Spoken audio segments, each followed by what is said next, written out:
Well, Darren, a frustrating evening, especially Maidenhead going down to 10 men. Do you think you deserved more from the game, or perhaps didn't create the chances you'd have wanted? Well, we created the most chances, definitely created the most chances. I don't think it was as, especially after the sending off, it wasn't as fluent and as smooth as we'd like. But everything, the environment and all the other things kind of turned against creativity, and it was like, score now, and we have to be patient with those ones, and we have to make sure that we move the ball, a little bit more smoother. But you only move the ball with kind of technical quality when you're relaxed, and stuff like that. So it can be very frustrating when you're playing against 10 men, as we've seen ourselves over the years. But most important thing, we seem to lose track of things like attitude and application. Our attitude and application tonight was magnificent. Oldest player on the pitch was 27. We're getting better. We kept a clean sheet. Good defensive performance. Was that perhaps it? Just a little bit of inexperience in that final third? No, it's not inexperience. Quality is a premium. Quality is a premium. Ronaldo doesn't get a fiver. Right? So we have to be patient. We have to work with these. Our supporters, me included, the board, we all wanted a younger team. You've got to be patient with young players, and you've got to create an environment where they feel like, if they feel like they can take a risk. Young Sonny had the ball, got in a brilliant position, went to jink back inside onto his strong foot to open the goal up, give the ball away. What do we expect creative players to do? Pass it sideways and backwards. So I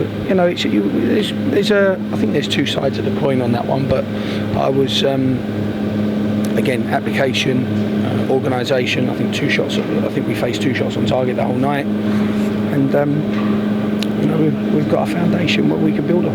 And Ben Seymour made his debut. How did you think he did, young lad on loan? I thought he was okay. I thought he was quite bright. I think it's really difficult when you have had long periods as a sub, and you come on and most of your time is coming off the bench. I think it's tough, and I think they need time in order to kind of be that leading role, that leading guy. But I thought his running was good, his movement's bright, his work ethic was excellent, he pressed the ball very well.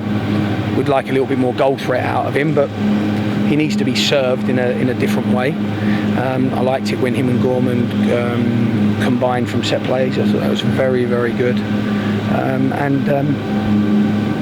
And yeah, we'll carry on working with him. I've been wanting him for, how long I've been wanting him for. It's been months we've been trying to get him here.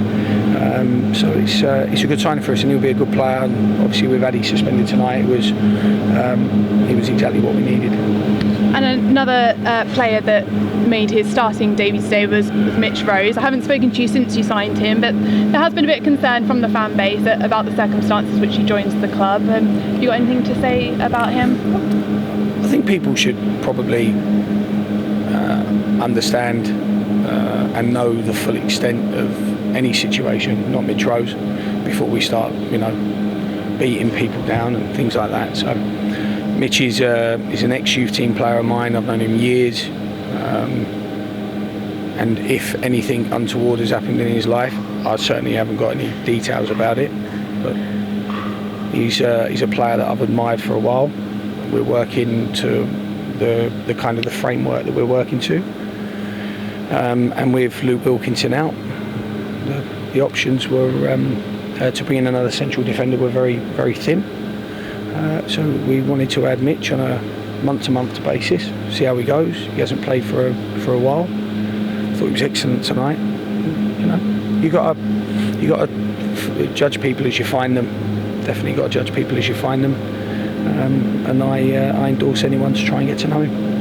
And this was the first of 4 home games in a row. Real opportunity to get some points on the board, but the games are coming thick and fast, aren't they? Well, it's a point, it's another point, and you just stockpile points. The most important thing is when you can't win them, it don't look like you're going to win them, you don't lose them. That's an important attribute. Too many games last year we lost from these positions late on. We never looked like losing them late on. Again, we weren't smooth or effective on our attacking play, but we haven't had a game so far this year where we've had to dominate the ball and really open teams up. So we're still piecing together everything. We're 7 games in, and we've got far more points than we had last year. Thank you for your time, Darren. Thank you.